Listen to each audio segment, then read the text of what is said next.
কোমলমতি শিশু কিশোরদের ডিভাইস ব্যবহারে সতর্কতা ও সাবধানতার বিষয়ে আমার গবেষণাধর্মী আলাপচারিতা।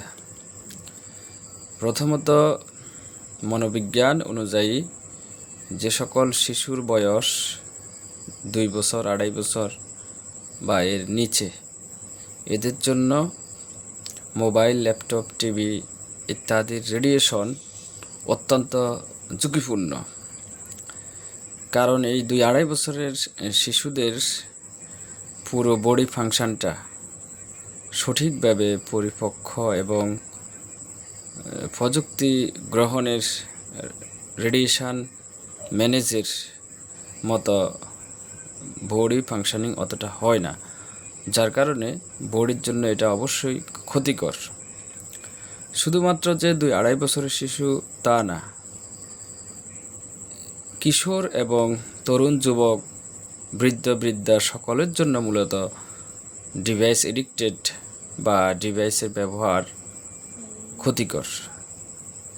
এরপরেও আমরা যারা অ্যাডাল্ট, আমরা প্রযুক্তির ব্যবহার থেকে বিরত থাকার কোনো সুযোগ নেই।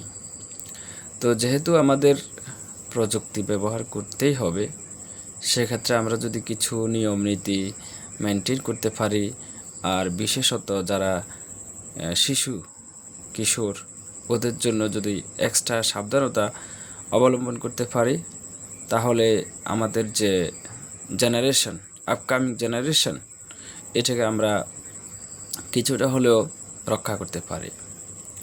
তো আমাদের দেশের যারা গার্ডিয়ান, প্যারেন্টস, ওনারা তার অবোধ শিশু কিশোরকে মোবাইল ফোন, ল্যাপটপ অথবা পিসি অথবা ট্যাব ধরিয়ে দেন। তারা ভাবেন শিশু যেহেতু একটা এক্সকিউজ করতেছে, কান্না করতেছে, বায়না ধরতেছে, বা শিশুকে খুশি করার জন্য বা শিশুকে ব্যস্ত রাখার জন্য, অথবা মা বাবা তাদের কাজটি কমফোর্টেবল ফিলের মাধ্যমে করার জন্য শিশুকে ব্যস্ত রাখতেছেন ডিভাইসের মাধ্যমে। তো এটা অত্যন্ত অপ্রত্যাশিত, অপ্রীতিকর এবং শিশুর ফিউচারের জন্য ক্ষতিকর। এক্ষেত্রে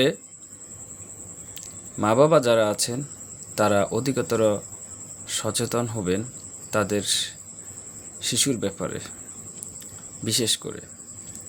কারণ এই শিশু আল্লাহর পক্ষ থেকে আপনার দেয়া একটা আমানত।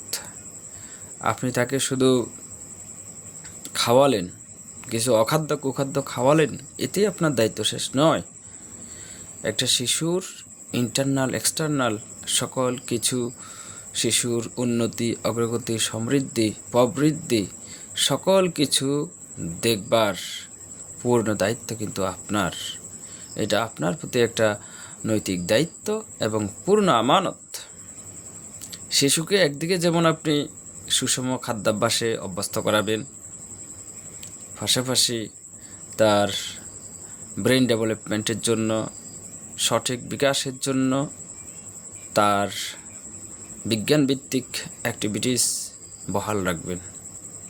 তার ব্রেনের ক্ষতি হবে, ব্রেন ফাংশন, নার্ভাস সিস্টেম ডেভেলপমেন্টে বাধাপ্রাপ্ত হবে, বাধাগ্রস্ত হবে, এমন কোনো প্রজেক্টের সাথে তাকে কন্ট্যাক্ট অ্যাড্রেস করে দিতে আপনি পারেন না।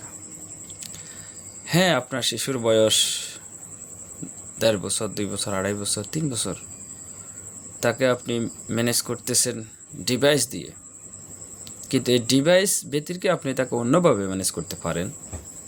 বাজারে প্রচলিত বিজ্ঞানভিত্তিক অনেক বই, অনেক ডিভাইস কিন্তু আছে। সেটা আপনি যদি দেন তাকে, যেটাতে কোনো রেডিয়েশন নাই, যেটাতে কোনো ক্ষতিকর কোনো রশ্মি বিকরিত হয় না, এমন অসংখ্য ডিভাইস, বই আছে বাজারে, সেটা আপনি তাকে দিতে পারেন। এমনকি আপনি তাকে ইসলামিক কোনো কার্টুন, সং, ইসলামিক কোনো ডকুমেন্টারিও দিতে পারেন না ডিভাইসের মাধ্যমে, টেলিভিশনের মাধ্যমে। এতে করে শিশুর ব্রেন ডেভেলপমেন্ট থেকে শুরু করে তার সার্বিক বিকাশে বাধাগ্রস্ত হতে পারে। তাকে কোনোভাবেই অভ্যস্ত করানো যাবে না।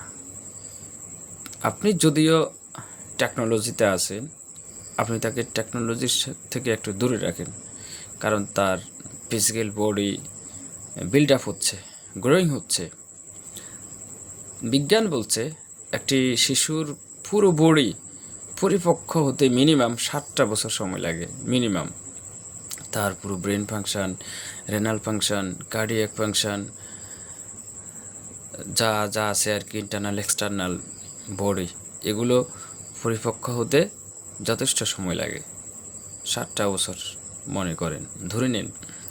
তো এই 7 বছর আপনি ডিভাইস এডিক্টেড, ডিভাইস ইউজ বা ডিভাইসের সাথে তার অ্যাড্রেস থেকে বিরত রাখেন। এমনকি আপনার শিশুর সামনে আপনি ডিভাইস ইউজ যত কম করতে পারেন ততই বেটার। কারণ আপনি যখন যত ভালোই হোক আপনি যখন তার সামনে ডিভাইসে বেশি এডিক্টেড হবেন, সেটা কিন্তু আপনার শিশুর ব্রেনে চিন্তা চেতনায় অ্যাক্টিভ হয়ে যাচ্ছে অটোমেটিক্যালি, স্বয়ংক্রিয়ভাবে। সে ভাবতেছে আমার প্যারেন্টস যেমন এই ধরনের অ্যাক্টিভিটিসে কানেক্টেড, নিশ্চয়ই আমাকেও এই ধরনের প্রজেক্টে কানেক্টেড হতে হবে। অবচেতন মনেই তার কাছে এটা হয়ে যায়। এই জন্য কোমলমতি শিশু কিশোরদের জীবন রক্ষার্থে প্যারেন্টসদের কার্যকরী বিজ্ঞানভিত্তিক অ্যাক্টিভিটিস স্টেপস গ্রহণ করা ছাড়া উপায় নেই। এত কিছু সত্ত্বেও যদি শিশুকে ডিভাইস দিতেই হয়, সেক্ষেত্রে আপনি তাকে রেডিয়েশন ফ্রি ডিভাইস দিতে পারেন, শর্ত সাপেক্ষে, short time, no long time. প্রথম শর্ত short time, time restricted, limited, একান্ত যদি প্রয়োজন হয় আর কি, 30 মিনিটের জন্য আপনি তাকে ইসলামিক কোনো কালচারে আপনি ডিভাইসে কানেক্টেড করাতে পারেন। সেই ডিভাইস যেটা রেডিয়েশন ফ্রি। আজকে বাজারে radiation free mobile, radiation free PC, laptop, television আছে। দ্বিতীয়ত, আপনি তাকে সানগ্লাস, আমি যে সানগ্লাসটা দিয়ে ভিডিও করতেছি ঠিক এই ধরনের সানগ্লাস, যেটাতে রেডিয়েশন ফ্রি, যেটাকে ব্লু কাট সানগ্লাস, এটাও করতে পারেন ক্ষতি কমানোর জন্য, ক্ষয়ক্ষতি কমানোর জন্য। সর্বোত্তম কাজ হবে যে শিশুকে আধুনিক তথ্য প্রযুক্তির সাথে অতটা পরিচিত করানোর প্রয়োজন নেই। তাকে ম্যানুয়ালি অনলাইনে হাতে কলমে প্রশিক্ষণ দেওয়াটাই হচ্ছে বুদ্ধিমানের কাজ। তো আমার দেশের শিশু কিশোর যারা, এরা জাতির ভবিষ্যৎ। এই শিশু কিশোররাই আগামীর প্রজন্ম। তাই আসুন সকলে সমবেতভাবে, পারিবারিকভাবে, ঐক্যবদ্ধভাবে কোমলমতি শিশু কিশোরদের জীবনকে রক্ষা করি, তাদের জীবনকে সুরক্ষিত রাখি, কোনোভাবেই যাতে তাদের জীবন রিস্কের মধ্যে না আসে, আমরা তেমন একটা প্রজেক্ট পারিবারিকভাবে প্যারেন্টসরা নিতে পারি, সেই আশাবাদ ব্যক্ত করে সমাজের জন্য, জাতির জন্য, এই দেশের জন্য, বিশ্বের জন্য ফেনীর জমিন থেকে আমার এই বার্তা ছড়িয়ে যাক বিশ্বজুড়ে।